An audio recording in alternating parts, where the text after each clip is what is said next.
Good afternoon, producer Susan. How are you doing today? I'm doing great, Jersey Joe. How are you? I'm great, thanks. Hey, I want to thank you. You sent me that clip of that 9-year-old girl. I'm going to play that. I think it was a great, Yeah. fantastic clip. I'm also going to put you to work. I've got two different stupidest things I've heard all week. We're going to make this producer's choice tonight. So we're going to let you pick which one. Anyway, for those who are first time listening, it's The Situation with Jerzee Joe. I try to bring you news stories you may not have heard on TV. And in some cases, you may have heard the story, but you may have only heard one side of the story. So it's news and perspective. So if you've already heard some of these stories, I may give you some perspective that you haven't heard on some of the stories, because sometimes the media only gives you one side of the story. So let me give you a quick overview of what we're going to talk about today. Our quote of the day is from the poet Maya Angelou. In the stupidest thing we've heard all week, we have two contenders, and it's going to be producer Susan's choice. The first one is about a senator who thinks we should spend $40 million to develop and test car crashes with female test dummies. The second is an incident that took place in Arkansas where 5 police officers showed up at a guy's house to arrest him for piercing his son's ears. We'll tell you about what charges were filed against 2 teenagers who stole a car in Chicago, crashed into another car, and killed a 6-month-old baby. Mm. In a related story, we'll ask you how much jail time you would think could be sentenced to if you committed 37 felonies in 17 months. We'll play a short clip of a 9-year-old elementary school girl who attended a school board meeting, and where she calls out the members of the school board for their hypocrisy, and that was courtesy of producer Susan. The other thing that happened this week is that I was challenged by a talk show host I know very well to do an analysis of what the transitioning to all electric vehicles would mean for the future of fossil fuel power plants. And then he wound up reading that on his nationally syndicated show, which went out over the air on more than 300 radio stations this weekend. So I will read you that very short essay I did. And our taxpayer relief chat is from Austin, Texas, where a woman is calling 911 to report a man trying to break into her home, but she is forced to act on her own when the police don't arrive in time. You think we can fit this one in today? I'm sure you're going to somehow. All right, you got your timer all set? Yep. All Let's right. do it. All right, quote of the day from poet Maya Angelou. I really like this one. It says, and here's what she said: I've learned that people will forget what you said, people will forget what you did, but people will never forget how you made them feel. Can you Yep. relate to that one? Absolutely. I just think that's so important. So remember, how you make people feel is more important than what you said or did. Now, obviously, what you said and did can certainly impact how you made them feel, but long after they forgot the specific words, they'll remember how you made them feel. So think about that before you act, and before you say things, and before you act, think about how will make the person feel. All right, producer's choice. And producer Susan, you have to pick the winner this week. First, I want to play you this very, very brief clip of this female. She's a senator from the state of Connecticut, and she wants the U.S. Department of Transportation to spend $40 million to develop or to create and then perform these vehicle crash tests using female-specific crash test dummies. Now, and by the way, this woman looks like a horror show. She has purple hair. She looks like the witch from the Wicked Witch of the West from the Wizard of Oz. So let me play this clip of this woman, and you tell me. Again, I don't want your decision until after I play the second one for you. So here we go. You also plan to make important investments to address the roadway safety crisis, including the critical funding that would accelerate the development. And this is an area I've written to you about, of the use of female dummies in crash testing. This will start to fight the gender inequity among vehicle safety and crash victims. Gender inequity among crash victims. Did you know there was gender inequity among crash victims? I thought they were non-binary crash test dummies. They were. They're kind of. I think one's a 175-pound adult, and the other's a 75-pound child. I'll play that one more time for you. Go. You also plan to make important investments to address the roadway safety crisis, including the critical funding that would accelerate the development. And this is an area I've written to you about, of the use of female dummies in crash testing. This will start to fight the gender inequity among vehicle safety and crash victims. You will. And by the way, anybody who wants to look that up, that is Representative Rosa DeLauro of Connecticut. And by the way, and she was, those comments were directed for Secretary Pete Buttigieg, who has agreed, by the way, to put $40 million into the DOT budget to create those crash test dummies. So if you want to see that clip or share it with your friends, just Google Representative Rosa DeLauro, Connecticut, female crash test dummies, easy to find.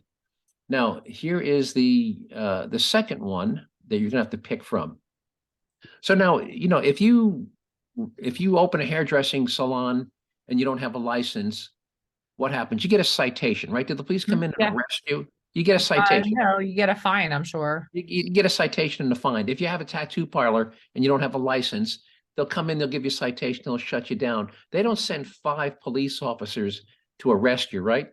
Well, in Arkansas, this little kid wanted his ears pierced, so his dad said, "Okay, I will pierce your ears for you." Well, some teacher at school, she saw his ears were pierced, and he said, "How'd you get your ears pierced?" And he said, "Oh, my daddy did it for me." Now, worst case, if the teacher thought this was some sort of child abuse, they might send Child Protective Services to the house, right, to interview the parents, right. But 5 police officers showed up at the guy's house to arrest him. Not 1, not 2, 5 police officers to arrest the guy for piercing his son's ears. So between those two, which one do you think is the stupidest thing you've heard all week? You need to come and arrest me because I pierced my own ears. So you're going to go with the ear piercing as the stupidest thing you've heard all week? Yeah. And, the National Highway Transportation and Safety Administration, they do have multiple heights and weights. I believe they have 9 or 10 different dummies, sizes, but they're all, they're gender neutral. Right. Right. If they're going to do that, then how come we're not going to have obese dummies? Why don't, I expected some obese senator to say, well, you need to spend another $40 million to crash test obese dummies. So, but you're going to go with the ear piercing thing, huh? Yeah. Cause I think a lot of teenagers out there, they do it themselves, or they have their best friend do it for them with the potato and the needle. Right. And that's one thing if he was doing it for other people and charging them money, then you can say, okay, you're practicing body art without a license. Yeah. If you're doing it for your neighbor and okay, $20, I'll pierce your ears. But he did it to his own son because he said, "Daddy, will you pierce my ears?" So talk about overkill. 5 police officers and to arrest him and take him to jail for piercing his son's ear. I mean, so I have to agree with that. I feel like that causes more trauma to the child than the ear piercing itself. I think I'd agree with you. So, all right. So we're going to go with the ear piercing as the stupidest thing of the week. But the other one was a close runner-up. You got to admit that. Oh, yeah. Hang on. I got to learn to silence this phone. I'm going to silence it right now. So here we go. So 2 teenagers in Chicago, they steal a car and they crashed into another vehicle, resulting in the death of a 6-month-old baby in the backseat of the second car. So right off the bat, you've got grand theft auto and you've got vehicular manslaughter, right? Those are 2 obvious crimes. Absolutely. What do you think the district attorney in Chicago charged those 2 teenagers with? I would hope vehicular homicide, or maybe not homicide, but certainly manslaughter. Right. Well, vehicular manslaughter, and of course, grand theft auto. What he did charge them with was misdemeanor criminal trespass. And a child died. 6-month-old baby in the back seat was killed in the crash. Misdemeanor criminal trespass. And you wonder why the streets are getting more, because those kids will be back out on the street. I don't know, maybe if they spent a night in jail, I don't even know if they spent the night in jail. But if that's all that happened to them the first time, what's to stop them from doing it a second time, a third time, and a fourth time? They're not going to learn. They're not going. So, and on that note, and we've talked about some of these in previous podcasts, but I just want to refresh your memory of other things along the similar lines that have happened just since the beginning of this year. Now, imagine you're a convicted felon in California. You've committed 37 felonies in the past 17 months, which is roughly one every 2 weeks. And those are just the ones the police know of, because you may have committed others and gotten away with them. How long do you think you will remain in jail? So remember, 37 felonies, 17 months. Judge sentenced you to 3 years and 8 months in jail. You know how long he actually spent in jail? How long? 3 days. That's, when you're talking these felonies, this is what's wrong with America today. Right. And whatever happened to the 3 strike rule? Apparently they're not enforcing it. But here's the question. So if you were a felon in California and you knew that the worst penalty for getting caught committing an unarmed robbery, burglary, or car theft was just 3 days in jail, why would you stop? Why would you stop? I mean, if you can get away with it half the time, and you know that the worst thing's going to happen to you when you get caught is 3 days in jail, why in God's name would you ever stop? I mean, if I can break into your house when you're not home, steal your stuff, okay, they caught me, 3 days in jail. There's no more accountability in this country. Zero. And just a refresher, so I'm going to go back. In New York City, a man who had been arrested 17 times, including one prior arrest for murder last week, beat an innocent victim to death in New York City. Just beat him to death with his hands and feet. He'd been arrested 17 times, including a prior arrest for murder. In Rochester, Minnesota, I know we talked about this one. A school janitor raped a 4-year-old girl and a 9-year-old girl, and he was offered a plea bargain that had him serving just 6 months in the county jail. And because he pleaded no contest, he wasn't even required to register as a sex offender after his release. And in Michigan, I recall the Michigan State University shooting. The guy who committed the shooting had previously been arrested on a felony gun possession charge. And had he been tried and convicted, he would not have been able to buy a gun. But he was offered a plea deal that reduced that felony gun possession charge to a misdemeanor.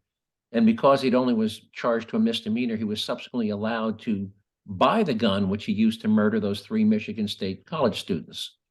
And finally, in New York in February, a 38-year-old man with 13 prior felony arrests in the past 15 years shot and killed an off-duty cop during a staged robbery where the killer posed as a seller of a used car for cash.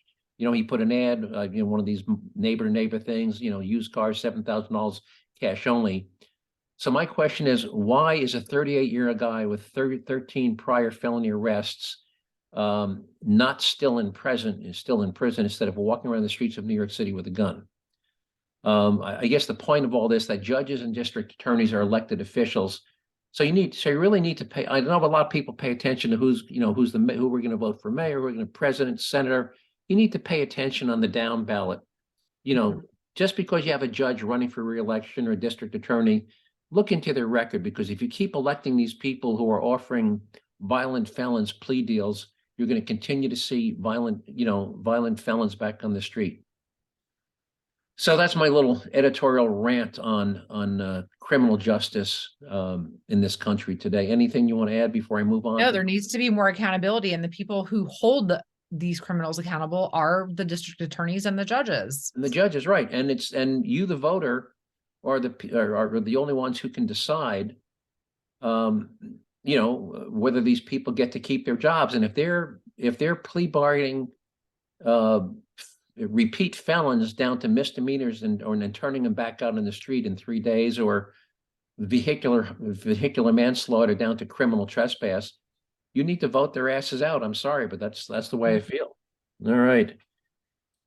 I want to move on to this great clip you sent me. And I was stunned. This girl is 9. If you're 9, I don't know if you're in She's fourth. very articulate for a 9-year-old. Right. And at 9, I'm not sure if you're in 4th grade or 5th grade. I guess you could be either in 4th or 5th.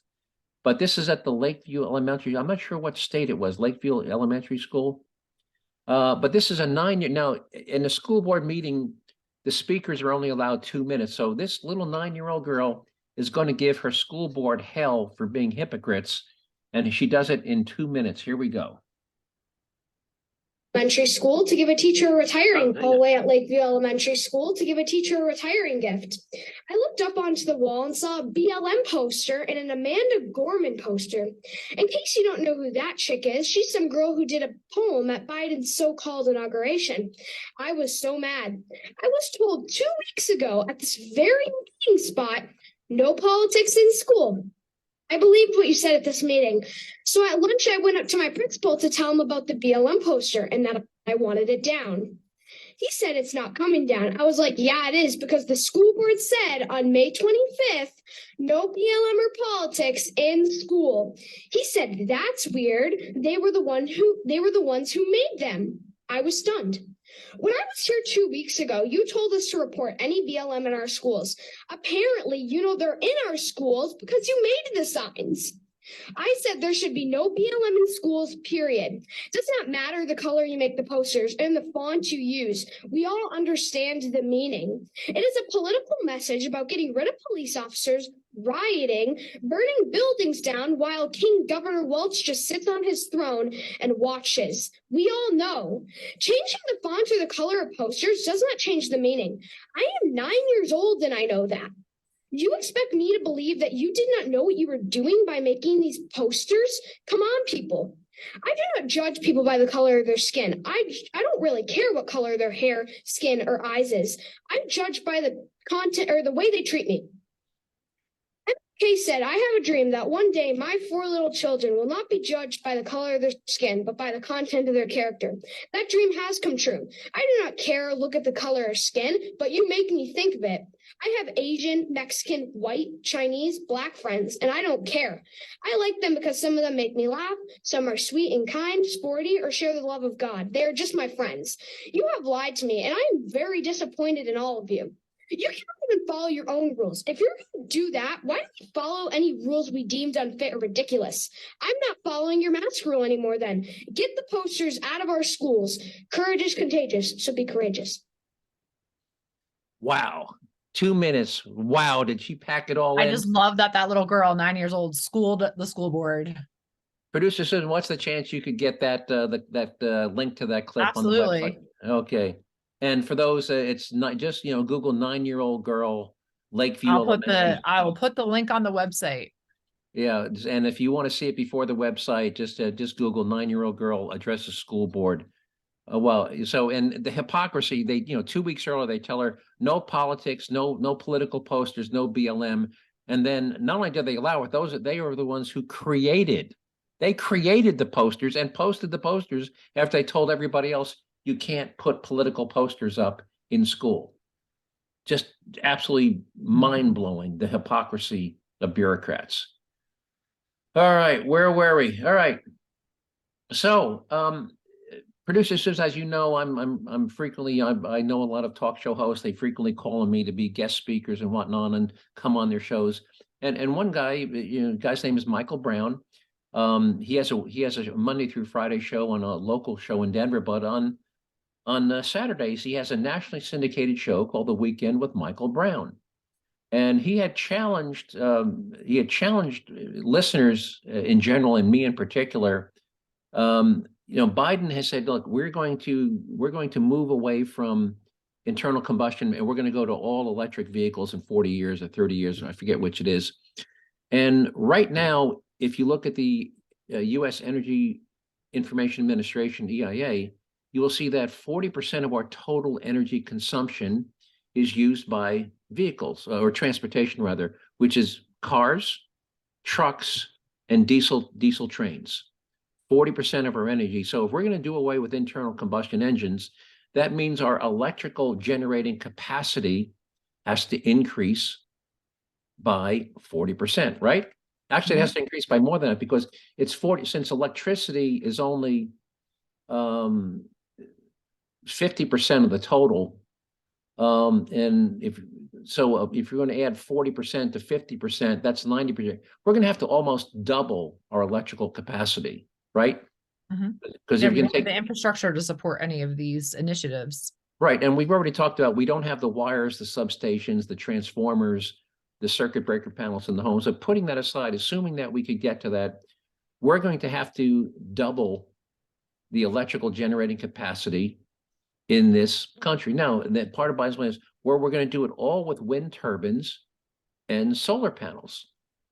Now, by the way, wind turbines, solar panels currently only account for 6% of all power generation in this country, which means if you're going to basically double electrical power generation, and that doubling is going to come from wind and solar, that means we're going to have to increase the amount of wind and solar by 700%.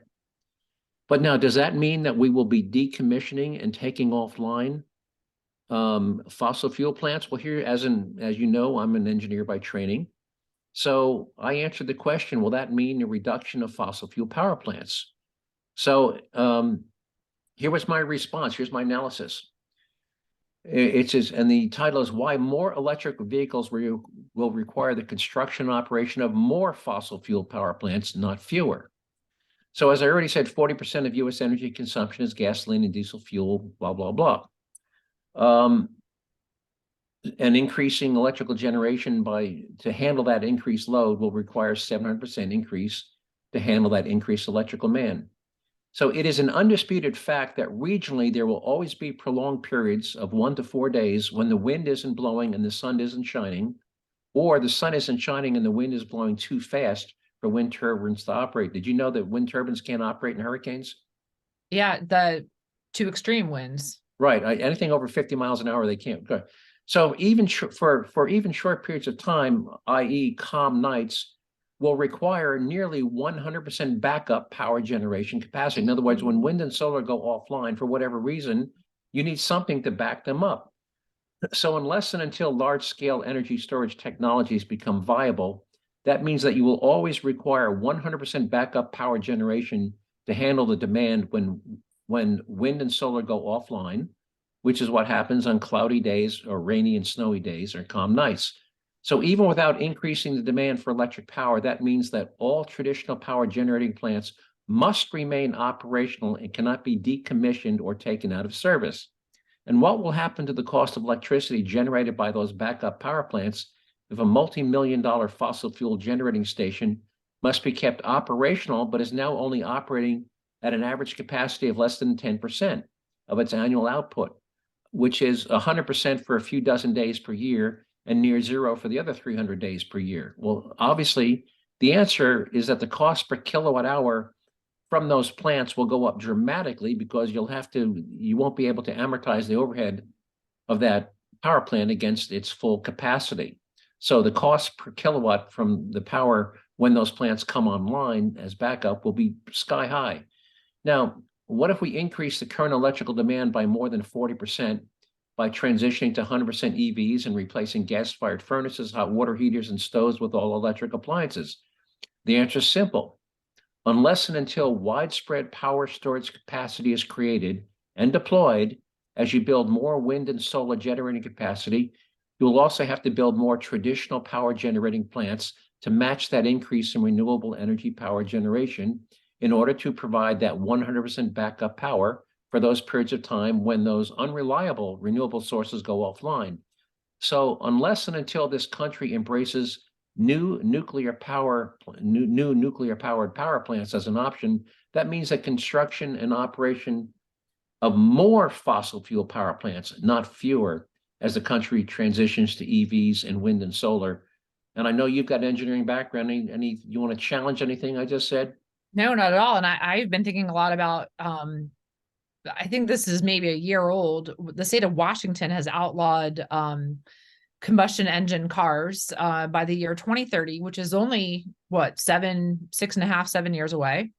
And I think California's done it even sooner than that. Yeah. And we don't have the infrastructure, and we're not talking about how rare lithium is. There's only one very small lithium mine in the United States, and most of it's overseas. And even those mines are very small. So that's not a renewable resource either. So we're just trading one bad, non-renewable resource for another. Right. And one person challenged me, by the way, say, well, no, it's never cloudy. It's never cloudy anywhere. So, but here's what they didn't understand. Power grids are regional. In other words, you have a Northeast grid. Yeah. Which means if you've got a low pressure area over the Northeast and it's rainy and cloudy and drizzling and there's no wind and there's no sun, yes, the sun is shining and is shining in Phoenix, and maybe the wind is blowing in Colorado, but those power grids are not connected to the Northeast grid and vice versa. So since our power grids are regional and not completely interconnected, you can easily have a situation where just take the Northeast. You get 2 days of, cloudy, drizzly, soggy, Which is which pretty means much all the time in the winter. pretty much all the time, which means that as you increase the electrical demand by going to 100% electric vehicles, even if you theoretically meet that demand with new wind and solar, you will then have to increase the fossil fuel backup to take over when those plants go offline, because you cannot take power from Phoenix and send it to Pennsylvania or New Jersey. It just, I mean, solar's great for, LA, Phoenix, and, other cities in the Southwest, but it's not going to work for New York, New Jersey, Pennsylvania all the time. Right. And since you will always have to have 100% backup, you cannot decommission any of the existing power plants. You will always have to have them available as backup. So people think, yeah, we're going to do solar and we're going to do wind and we're going to decommission these power plants and we'll never build another one. No, it's the exact opposite. You'll never decommission them, and you'll actually have to build more or expand the ones you have as you increase the demand, total electrical demand. All right, how much time we got? You got about 10 minutes. Well, good. So we don't have to rush it. Anyway, taxpayer relief shots. For those who have never heard one before, we call them a taxpayer relief shot because when you take a violent thug and he's arrested and typically these guys can't afford an attorney, so they get a court-appointed attorney who bills the state, $300 an hour, and, trials, and there's appeals. And then if you put him in jail, it's $75,000, $80,000 a year. So if you send this guy to jail for 10 years, you had the cost of 10 years in jail, plus the cost of the trial, plus appeals. Then he comes out, he's on probation. You got a probation officer. You're talking about $1 million to try a thug and send to jail for 10 years. So we call them taxpayer relief shots because when a good guy or a good woman with a gun shoots and kills the thug, it saves the taxpayers a lot of money. And we've got a sheriff down in Santa Rosa County, California. Let me tell you how Florida. he feels. Florida, Santa Rosa, Florida, how he feels about it. Here we go. I think I can make it play. If somebody's breaking in your house, you're more than welcome to shoot them in Santa Rosa County. We prefer that you do, actually. Hopefully you'll save taxpayers money. And that was the sheriff from Santa Rosa. We also have another sheriff down in Florida. His name is Grady Judge. He's from Polk County, and he's got a couple of thoughts. I'm going to play 2 clips. Here's his first one. I would highly suggest that if a looter breaks into your home, comes into your home while you're there to steal stuff, that you take your gun and you shoot him. You shoot him so that he looks like grated cheese. And I think he should probably meant to say Swiss cheese, but grated cheese works for me. And then last but not least, here's Sheriff Grady Judd one more time with a slightly different take on it. This is a warning to thugs from Sheriff Grady Judd. But we have received information in social media that some of the criminals were going to take their criminal conduct into the neighborhoods.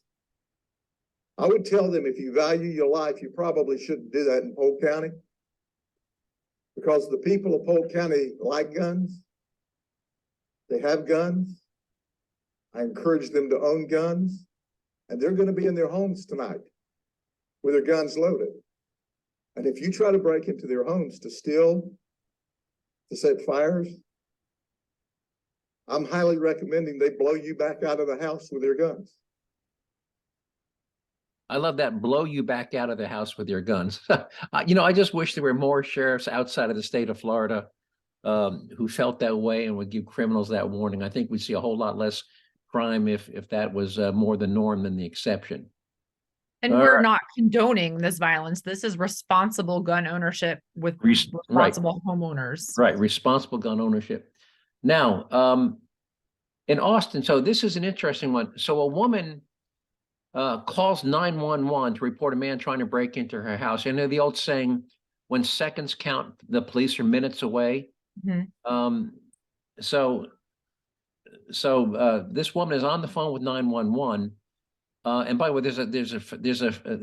the thug at this point is heard to say, "I'm not afraid of that pistol." I think they should put that on his headstone. The thug said, "I'm not afraid of that pistol." So anyway, so here's this woman, and here's the story from Florida. All right, let me see if I can make this play. Up at about 5, I hear some knocking going on, and I thought it was at our door. Turns out a man was trying to break into the other unit of this duplex on Bethune Avenue, just south of 183. He's asking for money, telling the neighbors to let him in, going on and on. At this point, I grab a butcher knife. I don't know what's about to happen. The woman who lives inside making an urgent call to 911. And that he was trying to knock the door down, and that the resident was trying to hold the door closed. And by the way, this is the police lieutenant that you're hearing right now. The intruder then tried the window. After banging on the window for about 3 minutes, we hear the glass break. We hear the talk of, "I'm not afraid of that pistol." I'm not afraid of that pistol. I'm going to back that up a little bit.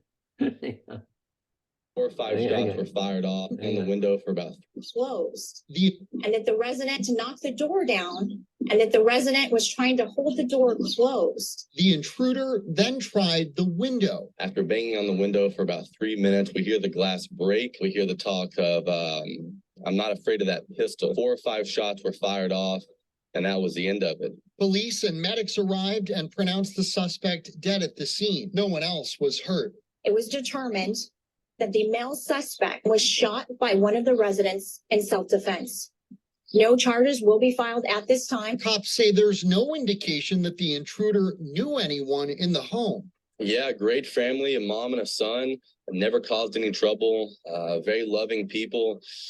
So I was definitely confused as to what was going on. We spoke with Austin-based defense attorney Sam Bassett. He says it appears this shooting was justified under Texas law. The person would have a reasonable fear that they could be seriously harmed or even killed by somebody who's acting so aggressively and so violently in entering the home. Bassett says the case for self-defense here is much stronger compared to other recent shootings. All right, so that's a mother at home alone with her son on the phone with 911.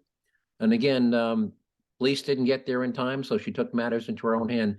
And as we said, the killed on the scene, we refer to that as what, producer Susan? Dead right there. DRT, dead right there. So obviously saved the taxpayers a ton of money.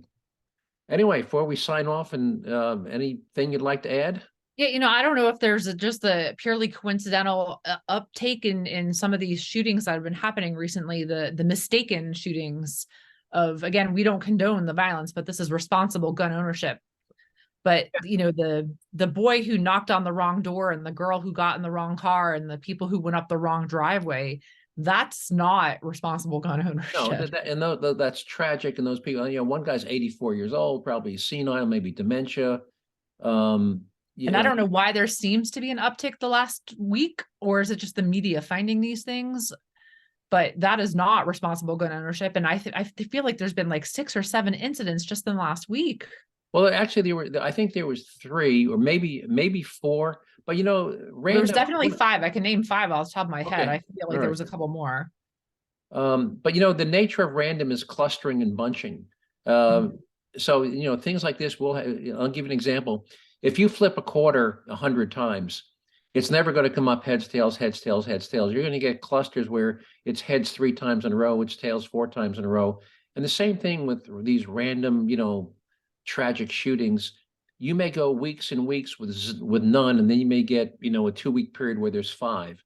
And that's just the nature of random, is that random, in fact, one of the ways they spot fake pharmaceutical, when they're doing like pharmaceutical trials and test data or statistical analysis, one of the things researchers will look for is they will look for that data that is too evenly spread, that doesn't have clustering. I don't know if you know that, but when you're doing random trials, if you don't see groups and clusters, that there's a good chance the data has been faked, because random will always have clusters.